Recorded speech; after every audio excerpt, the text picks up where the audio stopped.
The first phase in interphase is the G1 phase. This is prior to the synthesis of DNA, and in this phase the cell is growing and is increasing in mass. Now let's take a closer look into the S phase. The red and green strands represent two completely different sets of DNA. The purple strand is a replica of the red strand, and the blue strand is a replica of the green strand. Now there are four sets of DNA. In the G2 phase, the cell is preparing to divide, so the cell synthesizes proteins and continues to increase in size. These four sets of DNA now coil up into their own separate chromosomes. Cells do this at the start of prophase. Cells do this to make the dividing process easier. During prophase, chromosomes actually do something called crossing over.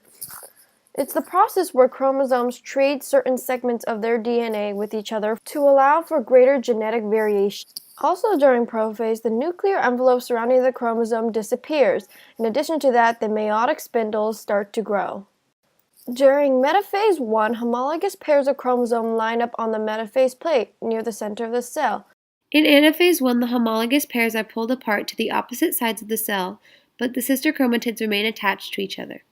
In telophase 1, the chromosomes are at the opposite poles of the cell, the nuclear membrane reforms, and cytokinesis, the splitting of the cell into two cells, happens at the same time.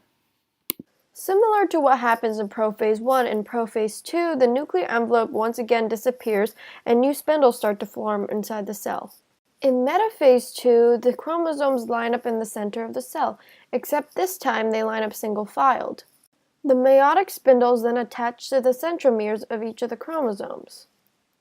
In anaphase 2, the sister chromatids are separated and pulled apart towards the opposite ends of the cell. In telophase 2, the nuclear membranes form around each set of chromosomes, and cytokinesis splits the chromosome sets into new cells. The final product is 4 haploid cells, or in humans, it's sperm or egg cells.